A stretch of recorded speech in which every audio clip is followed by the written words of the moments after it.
back. Hello, and welcome back to the Unspoken Body, the podcast where we break down the barriers and celebrate the realities of disability and intimacy. I'm your host, Adriane Gay, and today we're tackling some of the biggest myths about disabilities and intimacy. Because let's be real, there are so many misconceptions out there, and for too long, society has painted a picture that is narrow, limited, and just plain wrong. So today, we're here to bust those myths wide open and talk about the truth of intimacy for people with disabilities. Because yes, they have sex too, and it's time to normalize that conversation. The biggest myths about disabilities and intimacy. Let's start by addressing some of the most common myths. These are things people assume, often without realizing how harmful these assumptions can be. Myth 1. People with disabilities are asexual.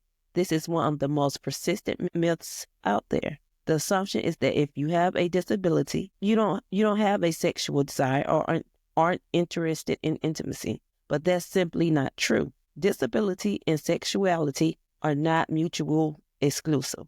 People with disabilities experience desire, pleasure, and love just like anyone else. Myth 2.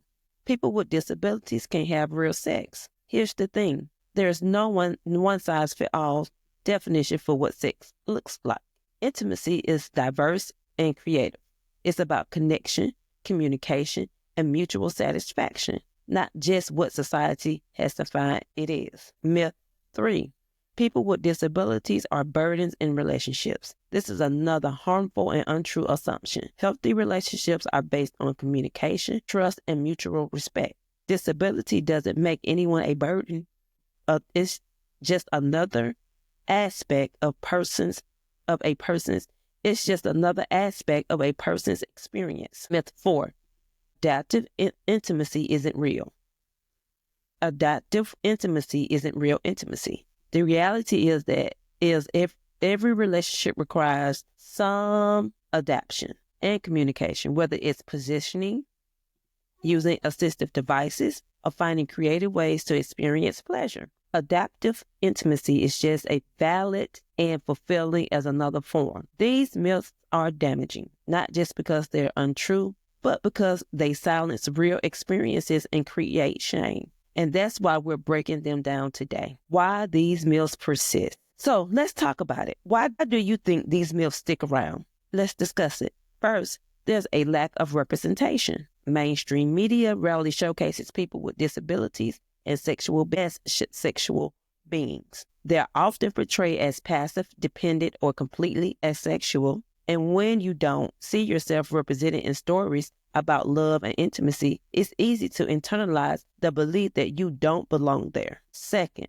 education around sex and intimacy is often lacking and exclusionary. Many sexual education programs don't even acknowledge that people with disabilities exist, let alone discuss adaptive ways to experience intimacy. And third, there's a fear of saying the wrong thing, fear of not knowing how to approach the conversation, fear of discomfort, and that fear keeps people silent. But silence feeds stigma, and breaking the silence is how we make space for understanding and empowerment.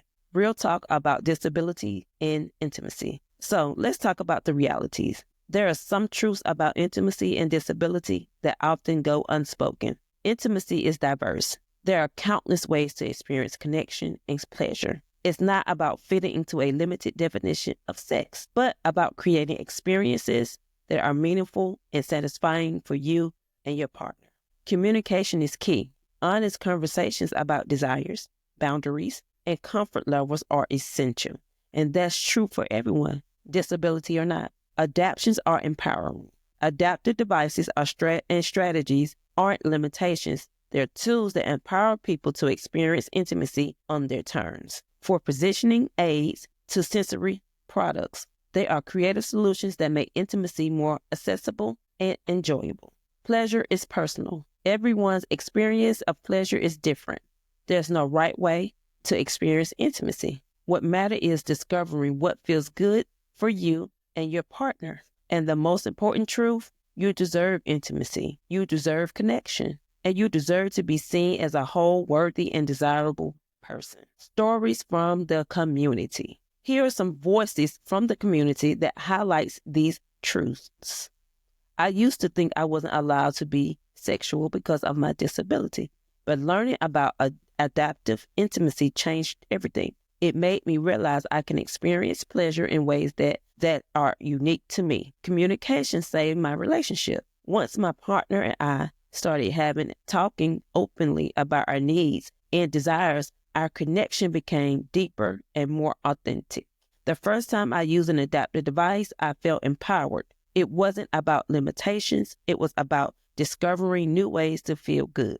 These stories are powerful reminders that intimacy is possible, valid, and meaningful in every form. I want to hear from you. What myths have you faced, and how have you challenged them? What truths have you learned about intimacy that you want to share with others? Share your stories with me on my Instagram at the Unspoken.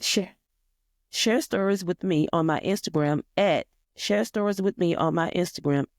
the Unspoken. Share your stories with me on Instagram at the Unspoken Body. Your voice matters, and when you speak up, you help break the silence for others too. If you found this valuable anything valuable in this episode, please leave a review, share it with a friend, and help us spread the word. Each review helps build a community where all voices are heard and all experiences are valued. And if you have questions, topics you'd love to hear more about, send them my way. This is your space too. Until next time, stay empowered, stay intimate, and stay unapologetic.